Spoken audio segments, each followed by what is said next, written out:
તો મિત્રો આ છે સૂર્ય મંદિર, 1000 વર્ષ પ્રાચીન જૂનું મંદિર છે મોઢેરા. બાપુ આ મંદિર કેટલા વર્ષ જૂનું છે? આ મંદિર 1000 વર્ષ જૂનું છે. આની અંદર 5 શિવલિંગ નાના છે, 1 શિવલિંગ મોટું છે, નીલકંઠ મહાદેવ છે, જમણી શૂળના ગણપતિ છે, સિદ્ધિ વિનાયક અને હનુમાનજી છે આશીર્વાદ આપતા. આ શિવ મંદિર આથમણી દિશામાં જે સૂર્ય ઢળે એ દિશામાં શિવ મંદિર બનાવેલું છે ભીમદેવ સોલંકી. ત્યારે સૂર્ય ઉગે છે, આથમે છે, ત્યારે શિવ મંદિર ની અંદર એના કિરણ પડે. સૂર્ય ઉગે છે, ઉગતા કિરણો સૂર્ય મંદિર ની અંદર પડે છે.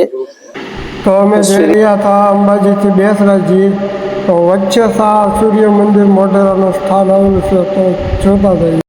અને અમારી સાથે છે બધી ઓલ્ડમેન પાર્ટી, જે કે શૂટિંગ ઉતારનું કે બધું જાતા જ કામ કરવું પડ્યું. એકદમ સરસ કુલ પ્રાચીન છે, બધી જૂની જગ્યા કુલ છે, અંદર મંદિર છે.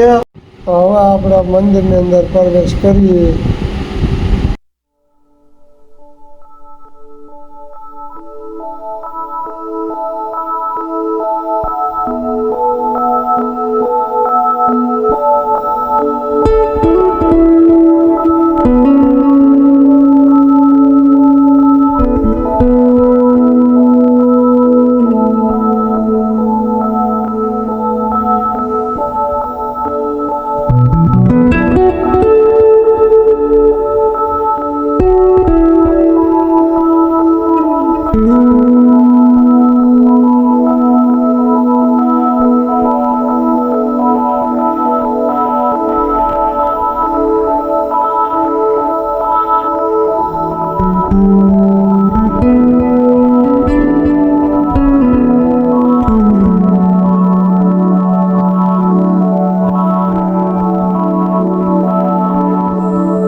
આ પહેલું મંદિર આવે એ સભા મંડપ છે, અને એના અંદર થકી સૂર્યદેવ ની અંદર પછી કિરણો આવે. અને મેન મંદિર તમને આ આવો તો અલગ અલગ લાગે. એટલે મંદિર મેન આ છે, બે સામ સામે છે.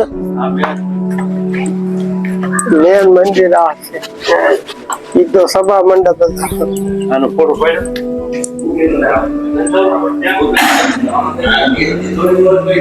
તો આ અત્યારે આમાં બંધ છે તાળું.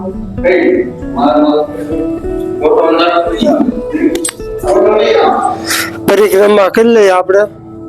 અને શ્રાવણ મહિનાના શિવના દર્શન થઈ ગયા, અને ઈ તે પાછા 1000 વર્ષ જૂનું શિવલિંગ. જય ભોલે બાબા, જય સુરેશ દેવતા.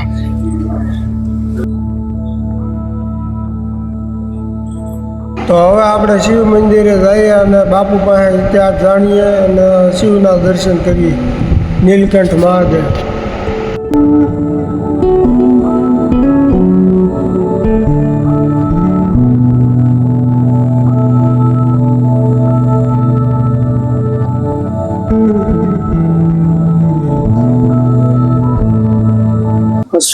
રાજાનો ક્યાં રાજાનો? સૂર્ય મંદિર નો ઇતિહાસ કહો. સૂર્ય મંદિર ના આ જે છે એના વિશે બે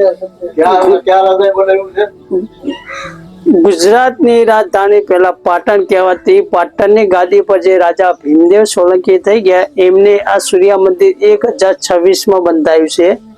આ સૂર્ય મંદિર છે એ 3 ભાગમાં વહેંચાયેલું છે. જે પહેલો છે એને સૂર્યકુંડ અથવા રામકુંડ કહેવામાં આવે છે. બીજા નંબરનું છે એને સભા મંડપ અથવા રંગ મંડપ કહેવામાં આવે છે. અને ત્રીજા નંબરનું છે સૂર્ય મંદિર. જે સૂર્યકુંડ છે એની અંદર તમે જોશો તો નાના મોટા મંદિર છે. નાના મોટા મંદિર 108 મંદિર છે.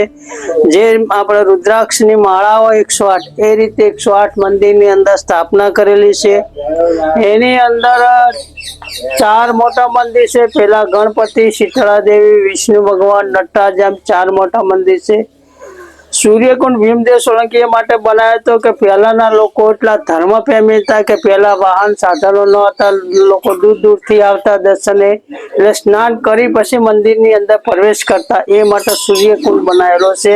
સ્નાન માટે, સ્નાન કર્યા સિવાય કોઈ મંદિરમાં પ્રવેશતું નહીં, એ માટે સૂર્યકુંડ છે. સામેના 2 પીલ છે, મેન ગેટ છે કે સ્નાન કરી દરવાજે થઈ પહેલા શિવ મંદિર આવતા.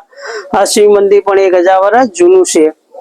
અહીંયા પૂજા પાઠ કરી આ બીજા નંબરનું સભા મંડપ છે. સભા મંડપની અંદર ભજન કીર્તન કરતા, સૂર્યોદય થતો ત્યારે સૂર્ય ભગવાનના દર્શન કરતા. આ સભા મંડપની આગળ જે 2 પિલ્લર છે એને કીર્તિ સ્તંભ કહેવામાં આવે છે, કે જ્યારે રાજા યુદ્ધ કરતા, યુદ્ધમાં વિજય પ્રાપ્ત કરે તેના પર બીજાનું તોરણ લટકાવવામાં આવતું. બીજા નંબરનું સભા મંડપ 52 પિલ્લર પર બનાવે છે. જેમ વર્ષના 52 અઠવાડિયા થાય એ રીતે 52 પિલ્લર પર બનાવે છે. 52 પિલ્લર ની અંદર રામાયણ, મહાભારત અને કૃષ્ણ લીલા કોતરેલી છે. ત્રીજા નંબરનું સૂર્ય મંદિર છે, કે અંદર તમે જે જાળીવાળો ભાગ જોશો તો એની અંદર 10 ફૂટનો ખાડો છે, કે આપણે હિન્દુમાં કોઈ બી રાજા મૂર્તિની પ્રતિષ્ઠા કરે તો 10 ફૂટનો ખાડો ધનથી ભર્યો, તો એના પર સૂર્ય ભગવાનનો સોનાનો રથ, સૂર્ય ભગવાનની સોનાની મૂર્તિ પર મુગટ વચ્ચે ડાયમંડ હીરો હતો. જ્યારે 21 માર્ચ અને 22 સપ્ટેમ્બર સૂર્ય ઉગે એનું પ્રથમ કિરણ હીરા પર પડે, એના લીધે આખું મંદિર પ્રકાશિત થાય એને સૂર્ય મંદિર કહેવામાં આવે છે. જે વખત 11મી સદીમાં જે મુસલમાન બાદશાહ અલાઉદ્દીન ખિલજી થઈ ગયો ને આ મંદિર પર આક્રમણ કરી આ મંદિર તોડી નાખ્યું, ધન, મૂર્તિ, મુગટ, હીરો લઈ ગયો. તો આપણે હિન્દુનું મંદિર ખંડિત થાય પછી એની અંદર પૂજા થાય નહીં, એટલે અંદર પૂજા થતી નથી. કોતર કલા જોવાનું આ સૂર્ય મંદિર છે. એની અંદર સૂર્ય ભગવાનની મૂર્તિ નથી, પણ બહારની સાઈડે 12 સૂર્ય ભગવાનની મૂર્તિઓ છે. જેમ સૂર્ય ભગવાનના 12 નામ છે, આદિત્ય, ભાનુ, ભાસ્કર, રવિ છે, એ રીતે સૂર્ય ભગવાનની 12 મૂર્તિઓ છે. એની અંદર 2 ગુપ્ત માર્ગો છે, આપણે ભોયરા અથવા સુરંગ કહીએ. એક ભોયરું પાટણ જાય, એક ભોયરું સિદ્ધપુર રુદ્રમાળમાં જાય, અત્યારે બંધ છે. મોઢેરાનું સૂર્ય મંદિર છે તે કમળના બીજ ઉપર બનાવ્યું છે. ઓડિશામાં કોણાર્કનું સૂર્ય મંદિર રથ ઉપર બનાવ્યું છે. એટલે મોઢેરાનું સૂર્ય મંદિર વાસ્તુશાસ્ત્ર ઉપર 11 સ્તંભ પર બાંધેલું છે. પહેલો છે કમળ સ્તર, કલી સ્તર, રાજ સ્તર, ગ્રહ સ્તર, નર સ્તર, કુંભ સ્તર, કલશ સ્તર, મહ સ્તર, માચી સ્તર, દેવ સ્તર અને શિખર. એમ 11 સ્તંભ પર મંદિરની સ્થાપના કરેલી છે. બાજુમાં નદી છે પુષ્પાવતી નદી કિનારે આ મંદિરની સ્થાપના કરેલ છે ભીમદેવ સોલંકીએ.